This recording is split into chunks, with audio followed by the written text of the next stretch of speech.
paghahamon itong si Representative Jing Paras, mga kabibig, na interview kasi siya sa ito ang dating Duterte advisor ha, na nanawagan siya ng investigasyon kay Senator Risa Hontiveros, mga kabibig. Testigo for hire, Hontiveros, muling inakusahan ng panunuhol. Muling nasangkot sa kontrobersya si Senator Risa Hontiveros matapos hilingin ni Atty. Jacinto Paras sa Senate Committee on Ethics na imbestigahan siya. Ayon kay Atty. Jing Paras, dating political advisor ni Pangulong Duterte, dapat siyasatin si Hontiveros dahil sa umano'y pattern ng panunuhol at pagmamanipula sa mga testigo. Sa isang panayam, binanggit ni Paras ang pag-urong ng salaysay ni Michael Maurilio na dati umanong nagtestigo laban kay Pastor Apollo Kibuloy. Ayon kay Maurilio, siya raw ay binayaran ng kampo ni Hontiveros upang magsalita laban sa pastor. Sabi ni Jing Paras, ito ay pattern ng ganitong klaseng kilos. Alam mo na ginagawa ni Senator Hontiveros para suhulan ang mga testigo para sa kanyang layunin. Humihiling si Paras sa Senado na magsagawa ng masusing imbestigasyon upang matukoy kung may nilabag na alituntunin si Hontiveros. Ay nako, subo ito si Bato, no? Baka si Bato ang kanyang hahamunin. Senator Bato, Ruben Padilla, kaya nyo ba na imbestigahan si Senator Risa Hontiveros sa Senado itong tungkol sa panunuhol? Ba kabibig, so heto kabibig ha, manood tayo sa interview ni Representative Jing Paras at ang kanyang hamon sa mga senador kung magsimula na ang 20th Congress. Let's listen, mga kabibig. Of this kind of behavior, no? Of this kind of behavior, no? Perpetuated by Senator Hontiveros in trying to bribe witnesses for her purposes, no? Would you say a pattern, Congressman Jing? Ano yung pattern na yun? Back in 2019, there was also a witness, Bicoy, yes, who later recanted and claimed he was manipulated by Senator Sonny Trillanes and Senator Risa Hontiveros. And then in 2021, you also have this Jaime Vegas who filed a complaint with the Ombudsman and alleged that Senator Risa bribed VJ Almira, who was a witness in the Senate Blue Ribbon Committee hearing on Farmally. Well, so, as early as, well, I can only speak directly as far as my personal experience on Senator Hontiveros, should I say, attempt or she had done about, you know, trying to make witnesses be her pawns in her fight against other politicians, other people.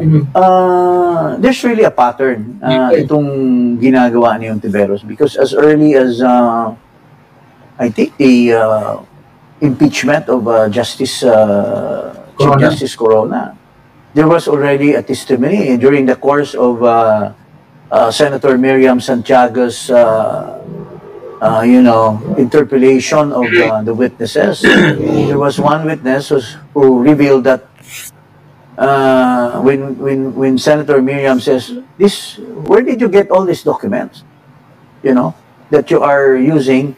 And these are all hearsay. And the witness says, well, ma'am, it was turned over to us by Senator, he was not yet a senator at the time, by Mrs. Hontiveros.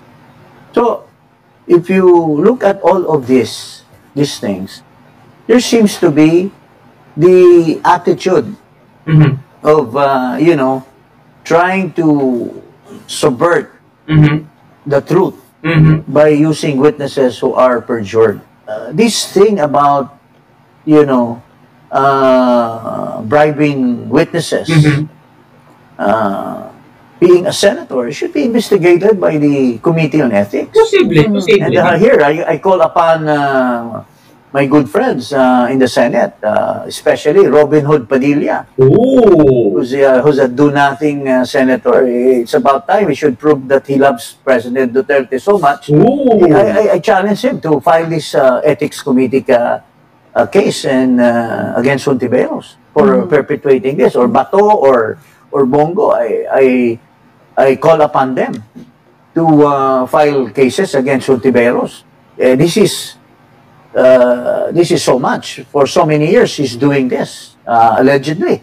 So it's about time that he should also do their part, you know. They became senator, they became somebody because Duterte made them, so it's about time that they should give him in return. So for you and Attorney Topacio, are you planning to file any additional case against Senator Risa based on this recent event? We'll discuss that, no? Right now, there's no such move yet, but it's more of our appeal to the members of the Senate to, you know, clean up, you know, to clean up the Senate of scalawags like this, you know. Scalawag ang tawag nila kay Risa Hontiveros, mga kabibig. At hinahamon talaga ni Representative Jing Paras na, Bato, Ruben Padilla, Bongo, it's time for you to stand up. Sampahin na ng kaso yan si Risa para maimbestigahan sa Senado. Take note, nanalo kayo dahil sa Duterte. Ngayon, kailangan ng Duterte ang galaw niyo para yata ang tahimik kayo. Huwag nyo namang hayaang tawag dito, mga scalawag daw. Grabe naman yung term na scalawag, no? Okay, pwede, kung yun ang pag-interpret ni Representative Jing Paras sa galawan ni Risa Hontiveros dyan, wala tayong magagawa kasi opinion niya yan, mga kabibig. So, ano ang iyong opinion, mga kabibig? Tatanggapin kaya? Dudang bibisitahin siya ng kanyang mga magulang. Tatanggapin kaya, mga kabibig, ang hamon? Tatanggapin kaya ni kabibig ang hamon ni Jing Paras, Representative Jing Paras ni Bato, ni Robin Hood Padilla at ni Bongo? Sila kaya ang magsisimula na magsampa ng hindi impeachment, kundi ethics complaint. Sana magkaroon ng Senate ethics probe on Hontiveros over the alleged witness tampering. Paano yan, mga kabibig? This is a pattern of this kind of behavior, you know, perpetrated by Senator Hontiveros in trying to bribe witnesses for her purposes. Yan ang sabi ni Paras, mga kabibig. Ito pa, it's about time he should prove that he loves President Duterte so much. Bongo, Ruben Padilla at Bongo. At si Bato, they become senator. They become somebody because Duterte made them. So it's about time that they should give him in return. So paano yan, kabibig? Ano kaya sasagot ni Bato dito, no? Ewan natin, wala pa namang action si Bato, si Ruben Padilla at si Bongo hinggil dito. Baka marami pa silang ginagawa, baka hindi pa sila focus sa issue na ito. Pero dapat din silang makialam kasi ang pangalan ni Bato, ni Bongo ay na-brought up ni alias Rene, na kung sasabihin ni alias Rene na si Bongo at Bato ay kasali sa mga nangyayari sa QOJC, ay bibigyan siya ng pera. Pero takot lang si alias Rene kasi baka matanong siya ni Bato. Kasi Senate hearing yun Di pa baka ma-corner siya. Natakot kaya hindi niya napangalanan si Bato at si Bongo. So eto, kabibig, may isa akong video din na reaction ng isang vlogger tungkol kay Senator Risa Hontiveros. So makinig tayo sa kanyang reaction at pareho ba kayo ng opinion na gusto niya i-share sa ating lahat? Let's watch this video, mga kabibig. Sa NBI laban sa mga taong nasa likod ng kumakalat na video ni alias Rene. Alam mo, Senator Risa, pikon ka rin no? Iisa lang ang strategy niyo, mga dilaw. Ako, personal experience ko sa dilawan na si Alfred Mark Guzman, idol na idol ka niyan. Ano ba ito? Ikaw yung tinatawag niyan, the last man standing is a woman. Pinfriend, natatawa ko sa vlogger. Si Alfred, pareho kayo ng ugali. Ha? Titirahin nyo yung isang tao, sisirain nyo, babalahurain nyo, di ba? At least yung sa'yo, merong certain degree of decency, pero alam mo, yung style mo, yung sneer mo, yung snide mo, andyan yun eh. Nampipikon ka eh, di ba? Kasi, nasa upuan ka bilang isang senador. Ngayon, pag binabalikan ka, hindi mo matanggap. Anong gagawin mo? Magpa-file ka ng kaso. Magpapaimbestiga ka. Personal experience ko kay Alfred Mark Guzman, aka Pinoy Canada. Binalahura ko, winalanghiya ko, todo-todo ang panghahamak sa akin. Nang binira ko, katulad sa'yo, umiyak. Nag-file ng kaso. Kaya lang, na-dismiss dahil katulad sa'yo, tanga rin at bobo. Alam mo, Senator Risa, diba? Kaugalian nyo na yan tuwing investigasyon sa Kongreso, whether sa House of Representatives o sa Senado, na magkaroon ng vetting process sa inyong mga testigo. In fact, prepare nyo yung inyong mga testigo. Huwag mong sabihin na hindi ka nagpre-prepare ng testigo. Huwag mong sabihin na hindi nagkakaroon ng rehearsal. Huwag mong sabihin na hindi prepare yung statement ng testigo. Hindi po pwede yan. Because during investigations, lalo na sa katulad mo at lalo na sa mga napapansin ko sa'yo, yung conclusion mo na sa utak mo na, yung tanong mo papunta na dun sa conclusion na gusto mo. Diba? Tapos ngayon na na-discarrel, maghahain ka ng reklamo sa NBI. What? What the heck?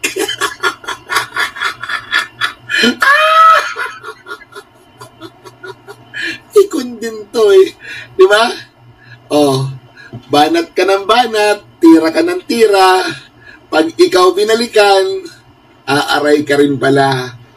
Alam mo, Senator Risa, hindi naman pwedeng ikaw lang, di ba?